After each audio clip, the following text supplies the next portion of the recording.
Hey everybody, this is Darren Van Dam and you are watching Flick Connection, the show that helps you get more out of movies, and today I want to talk about some of the weirdest movies you can currently watch on Netflix.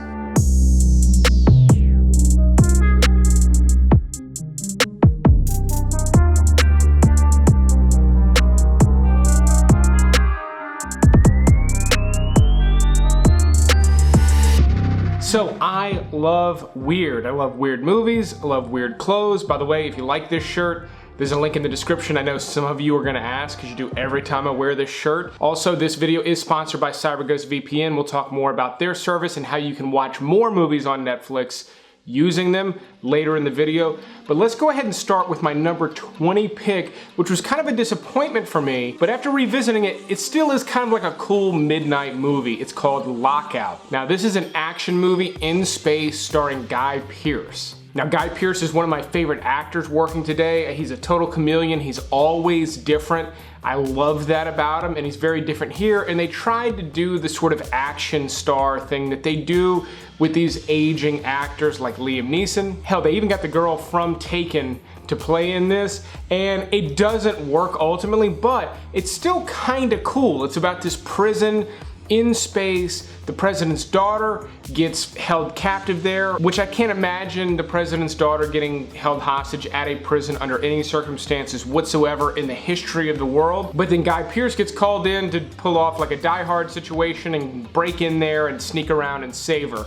Sounds really cool for like a dumb movie.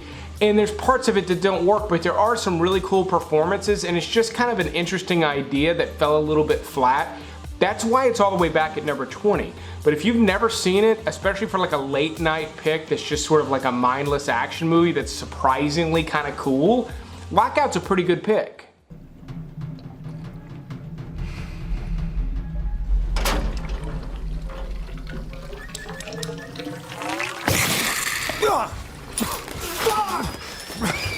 Now, The Girl on the Third Floor is one that I think people had mixed feelings about. This stars, I believe, ex-wrestler CM Punk. I don't know, I'm not a big wrestling guy, but this is his first big starring role, and he's not a great actor, but he also doesn't ruin the movie. So he sort of brings this Bruce Campbell sensibility a little bit. It's different, but similar. Not only does he look like him, but there's a little bit of an oddness to this movie, which is why it makes the list. Now, this is just a straight up horror movie. He buys this house, he's renovating it, and really weird stuff starts to happen. I mean, really weird. Gross, graphic stuff. There's a weird sexual component going on with the whatever's happening in this house. And if you got an itch to watch something weird, The Girl on the Third Floor will definitely scratch it. But it is a subpar horror movie. However, going into it with the right expectations, which I happened to do with this one just because I kind of knew what to expect. I knew he wasn't going to be that good of an actor. I knew there wasn't going to be anything particularly special about this movie. With those expectations, I was pleasantly surprised at how sort of wild this one got. Speaking of wild, Wildling is one of the newer movies added to Netflix in just the past like 4 or 5 weeks, and it's pretty interesting. Now, it's slow-paced, it's ultimately a coming-of-age story done with this metaphor through this like weird supernatural, almost like a fable or folktale type of a backdrop, which I found really interesting. But when you strip all that away, you just have this coming-of-age story about this young girl, and there's a lot of metaphors and stuff, and they all work really well. The movie's really carried by the younger actress playing this teenage girl, but Liv Tyler's in it. You've got some other, longtime character actors that have some pretty good roles here, but this one starts off kind of upsetting, and it remains fairly upsetting. It's nothing awful and terrible that you can't live with, but it's just this poor girl being mistreated. She's raised in this really weird circumstance. That's kind of how the movie starts off, and then things just sort of take off from there. And this is another one. I was just kind of surprised at how far they pushed it. You'd think it's just gonna kind of fall flat and be sort of vanilla, and it totally doesn't. They did a great job sort of delivering something new and different. And on that note, there are a couple of other picks that I'm gonna relate back to this one further down this list that I think are even better. People thought she was part of an exhibit. We're trending on Instagram. It's a major hit. Now, Velvet Buzzsaw came out about a year ago, and it's one of the bolder Netflix original movies that I've seen. This is actually from the same director as Nightcrawler, which did star Jake Gyllenhaal and Rene Russo. They are both back with this director in this movie. And with this, you basically get these paintings from an artist that kill people. Kind of like the tape in The Ring, but because it's an artist, you get all this like extra creativity. This is one of the more like creative horror movies I've seen in a while. It's not super scary, it's pretty mild. I think most people could watch this and not be totally freaked out because it's so weird. This is a perfect example of what Netflix is doing with their original content. This is, I think, not the type of movie that a major studio would have backed. They would have put the investment in, they would have marketed it and released in theaters. However, you've got this great cast, they all do a good job, it's got good production value, and while I can see why a studio wouldn't have invested in it, it's still very interesting and unique, and I'm glad I watched it. However, if I was hyped up for it and went and paid over $10 to see it in a theater, I probably would have been disappointed. Yet it being on Netflix, I'm pleasantly surprised by it. Now, I said that was one of the bolder ones that they've done. One of the weirdest ones that they've done that's a Netflix original is Cam.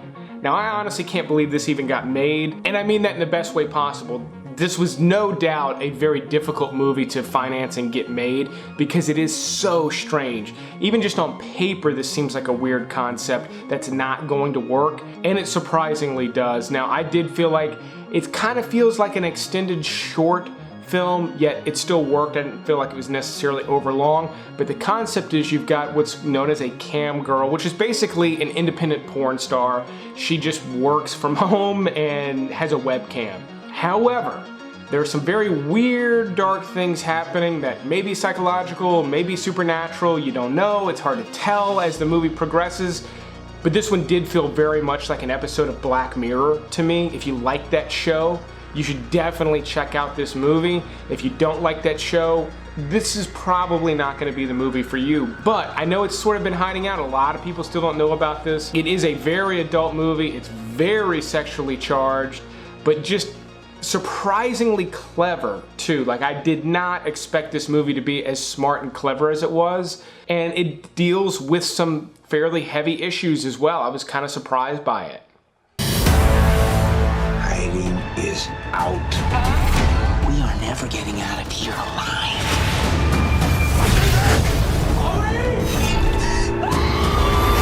Coming out with a girl. Now, a movie that's similar to Wildling that I think is better, and it was popular. It was a popular addition to Netflix last month.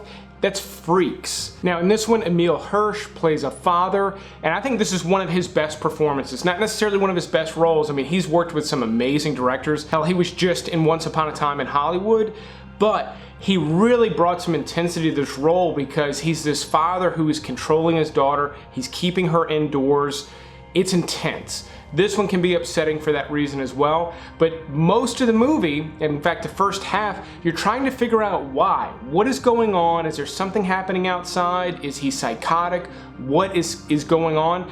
And the movie brilliantly does this great job of teasing out little bits of information and sort of slowly putting the puzzle together before you, rather than just sort of hitting you with it. I don't want to give any spoilers with this one, but this one had a very, very interesting concept that, again, slowly revealed itself. I could see there being a sequel to this one with an even sort of bigger budget and sort of grander scope, because most of this does take place in this house, with a handful of scenes taking place in some other locations, but just a very interesting sci-fi concept, and one of the newer, kind of, I guess, more progressive ideas that I've seen in a movie in quite a while.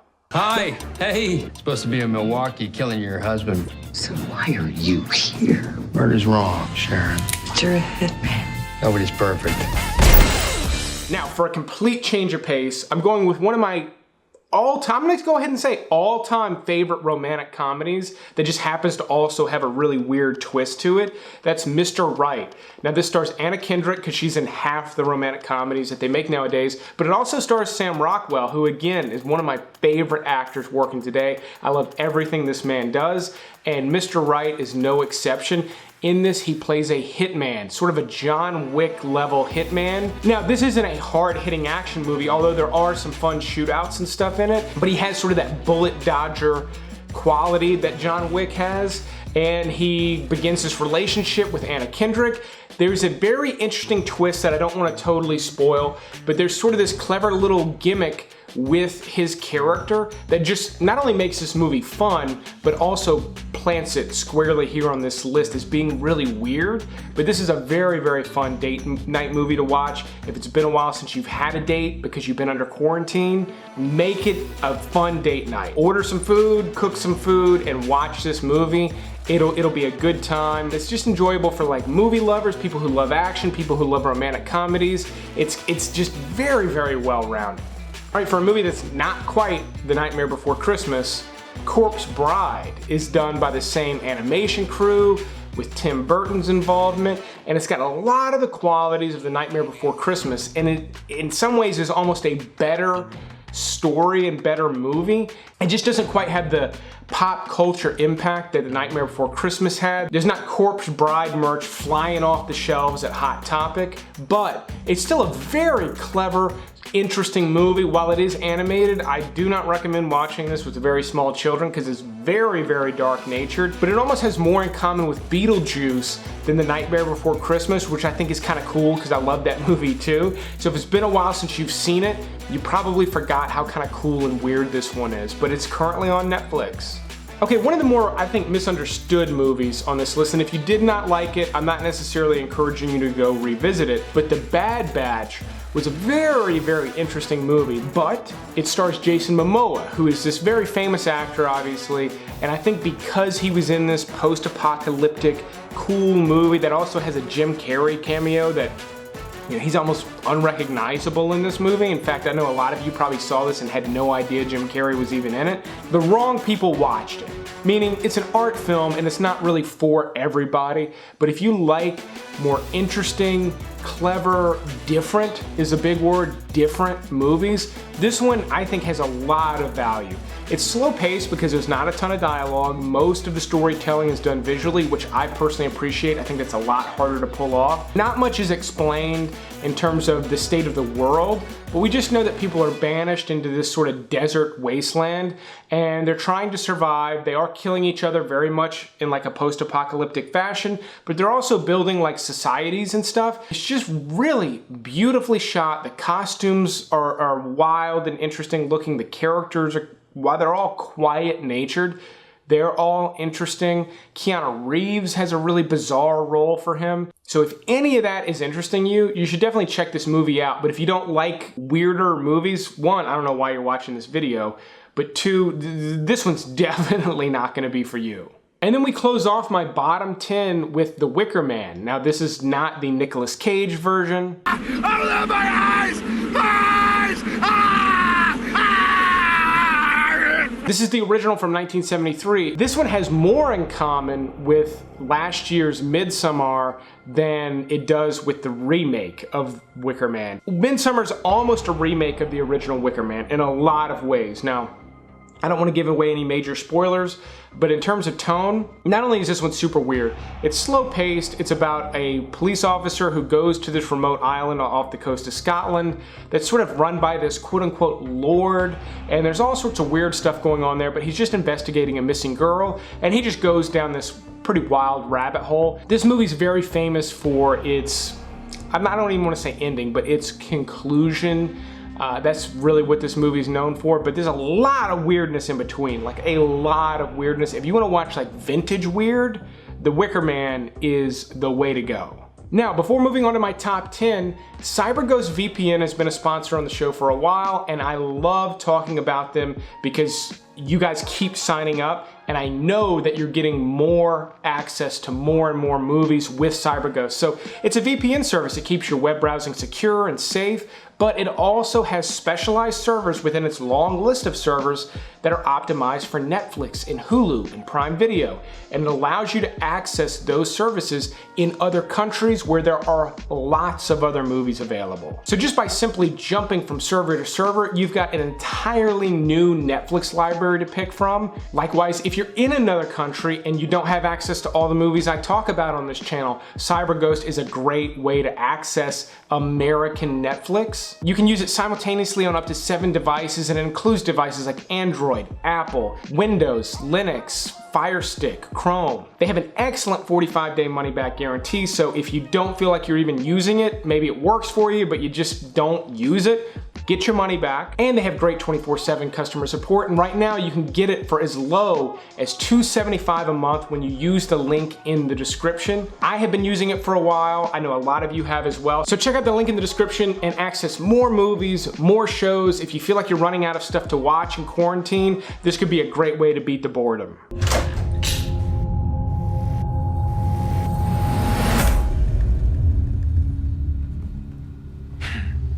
Okay, my next pick is possibly the weirdest on the list. So these are not really ranked in terms of how weird they are, they're just ranked in terms of how strong of a recommendation I think it is. Now, Enemy, I think, is a very, very good movie. It's done by an incredible director. It's Denis Villeneuve, who did Arrival, who did Blade Runner 2049, who's currently directing the Dune remake. He did Prisoners. And this is certainly the weirdest thing he's ever done. It's very bizarre. It was done on a lower budget, so he could kind of get away with the weirdness this one has.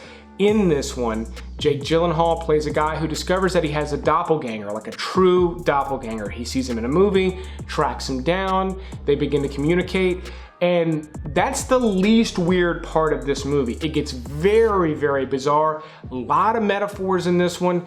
This is one to be thought about and analyzed and picked apart after you watch it. If you don't want to put a puzzle together after you watch a movie, probably don't watch this one, because it's just going to leave you scratching your head and you're going to feel like you wasted your time.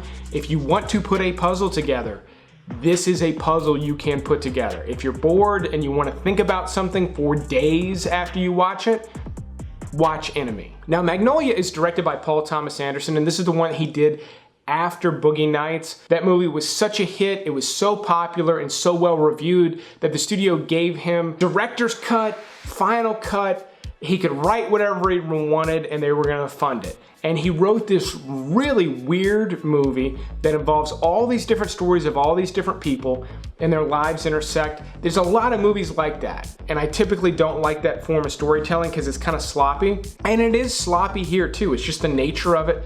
But this one's got so many interesting elements. Tom Cruise playing this weird guru guy talking about dicks and vaginas. John C. Reilly playing this sort of bumbling cop. There's a weird thing with frogs that is just totally bizarre.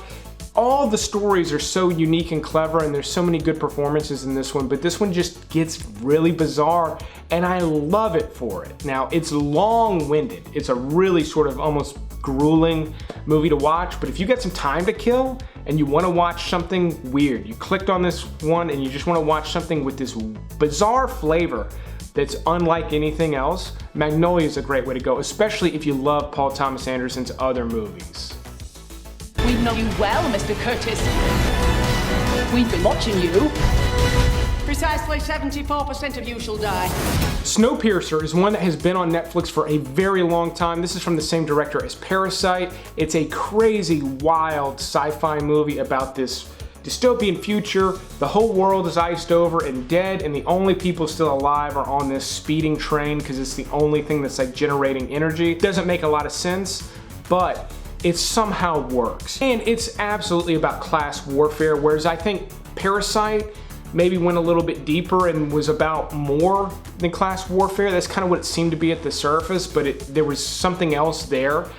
This one is just kind of purely about that. It's very, very simple to dissect this metaphor, but then you get this amazing performance from Tilda Swinton. Ed Harris has a cool role. There's been comparisons to Willy Wonka, and while that's a fun rabbit hole to go down, I don't think there's a whole lot of meat on that bone. But you get some great action with this one, you get some just weird sci-fi stuff, and visually this is just sort of a stunning movie. If you feel like you need movies to conclude the way that you think that they should, you may be disappointed by Snowpiercer. If you're willing to just sort of float downstream and go with the flow, Snowpiercer has a lot of value to offer, and I personally love the movie. Have you thought of what animal you'd like to be if you end up alone? Yes, a lobster.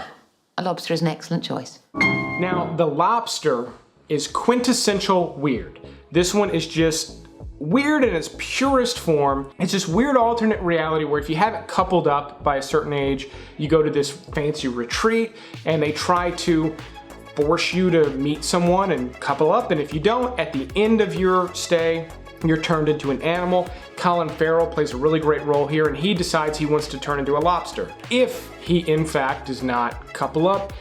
And you get this weird sort of metaphor for dating in the modern world. And then there are these people who are rebels that are living out in the woods, yet there's animals like camels and stuff walking around because people have been turned into these just different, varying animals. And it's got a very dark overtone, yet it's still very enjoyable. It's a dark comedy, but not like a laugh out loud comedy, kind of a like, like there's gonna be a lot of that going on in this one, but I loved it. I thought it was great. I thought it looked beautiful, and it ends up being kind of an epic story, kind of a surprisingly epic story. Another one that's not for everybody, but if you wanna watch something weird, you'd be hard pressed to beat The Lobster. Now my next pick is one of the most accessible ones on this list. It is weird, but that's because it deals with mutants. It's called Code 8. This one's this wild sci-fi movie that is surprisingly good for such a small movie. And I don't just mean surprisingly good, there's plenty of small movies that are good.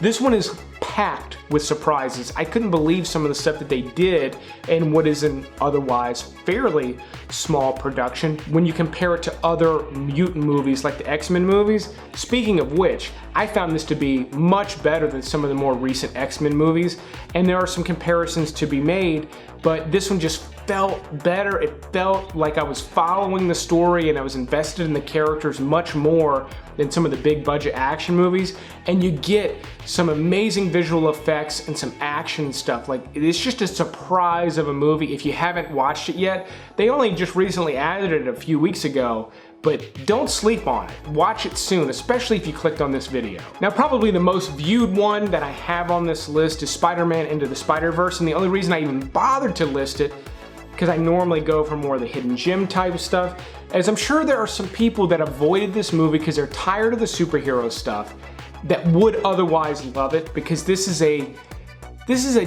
different project. The animation style here is not only beautiful, but the story doesn't feel like all the other Marvel stuff. It's got its own unique flavor, and it is weird. You're dealing with multi-universe stuff. There's a Nicolas Cage voiced Spider-Man. There's an anime Spider-Man, there's Spider-Pig. There's all sorts of just straight up weirdness in this one that is just a ton of fun, and it's just a good, pure story. Like, I didn't feel like there was any fat on it.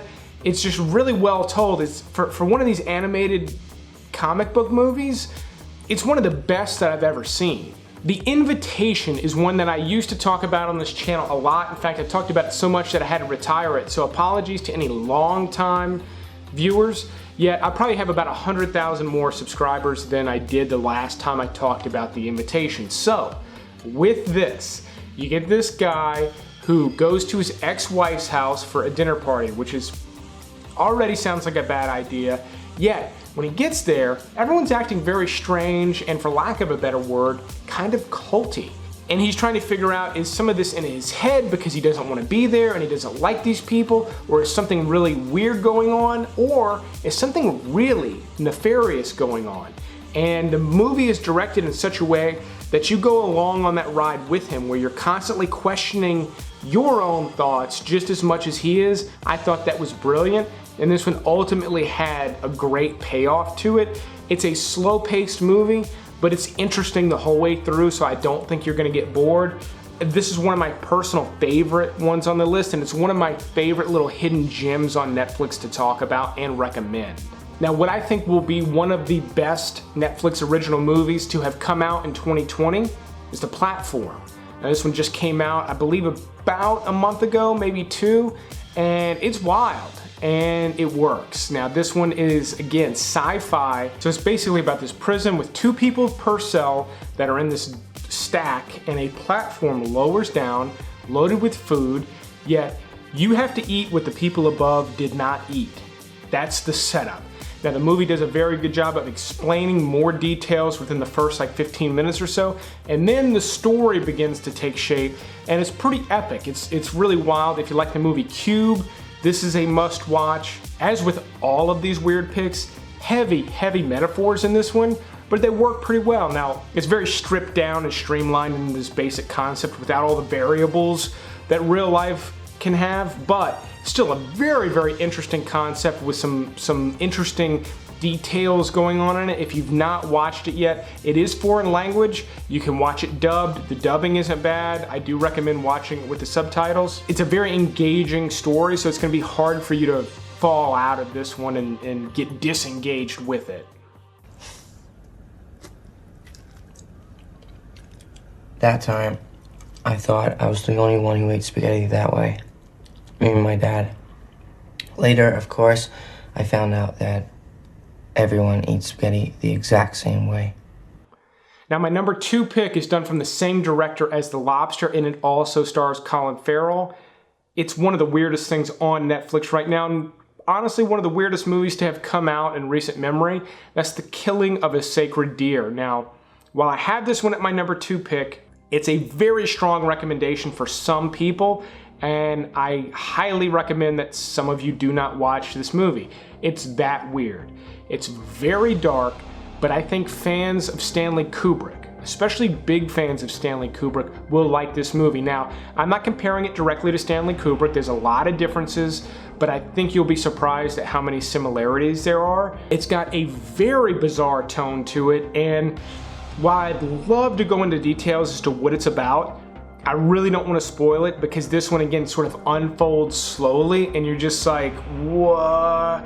But I do remember it's about the 45-minute mark before they really set the hook, which is very late. But I found myself interested in seeing where it's going. So if you find that it's a little dry, yet you're one of those Kubrick fans, wait on this one. Wait for the hook. You will know it when you hear it. That said, before my number 1 pick, let's talk about some honorable mentions. The Curious Case of Benjamin Button is currently on Netflix, and it did not make this list because I don't really like it. However, it's very well done. It's got an amazing cast, and one of my favorite directors, David Fincher, did it. I think the problem with this one is just the initial concept and the story kind of sucks, yet it's a very well-made movie. But if you did like this one back when it came out, it may be worth revisiting. And then one that's not quite a movie, but I've just not had a place to talk about it, is Sturgill Simpson's Sound and Fury. Now, I'm a big Sturgill Simpson fan. In fact, right before the virus hit, I got to see him live, and it may be the last concert I see for a very long time. But his latest album was animated by a bunch of different animators. Each song is done by a different animator, and there's a through line story. Think like Pink Floyd's The Wall or something like that. I would give this one a few minutes. If it gets too weird for you, just tap out, because it only gets weirder. Yet I think it's really cool. I love the music. It's got this post-apocalyptic thing. There's some action in it. Anime fans should love it. Even if you're not an anime fan, anyone that loves like creative artistic things should really like this. So it's a strong recommendation for me, at least to try it out. It's worth giving it a few minutes, but because it's not a movie, I didn't feel like really including it on the list. So here it is in the honorable mentions. And then one last thing before my number 1 pick, I'm gonna try a new thing called the Movie of the Week. This week is Scoob.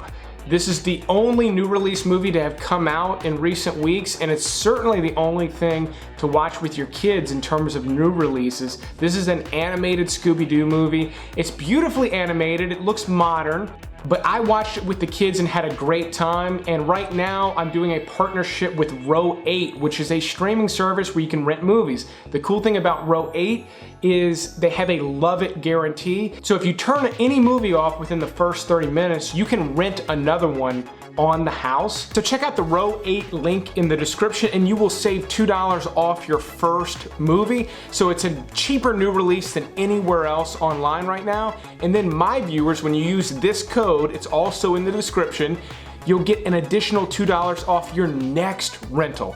Don't apply it to the first one because it's automatically off, but you'll save another $2 when you use that code. It's a great way to save some money right now and still get access to all the new release movies. So my number 1 pick for the weirdest movies on Netflix right now is Pan's Labyrinth.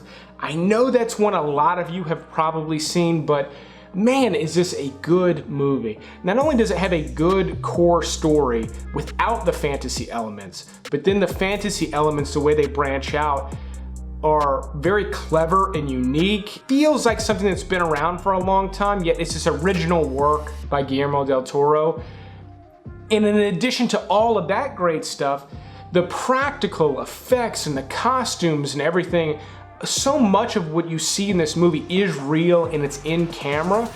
Very old school stuff, but it's just absolutely beautiful. I think it's possibly the best movie he's ever done, and I love his movies. While I like some other ones maybe a little bit more because of their flavor, this one is just, I think, his best work in terms of filmmaking, and even more so than The Shape of Water, which won Best Picture a few years ago. If you love his work and you've never seen this, you absolutely have to watch it. And if it's been a while, maybe you forgot how good this movie actually is. It's hanging out on Netflix, well worth watching while you're under quarantine. But let me know in the comments below what you plan on watching from this list. Also, while you're in the comments, help me thank the Patreon supporters. They're doing a great job of supporting the show. There's some new names on the list this week, so be sure to thank everybody who helps support the show. If you want to be a supporter, you can check out that link in the description as well. But I will keep making videos like this as long as you keep watching them. Thanks for checking out this weird episode, and you will see me on the next one.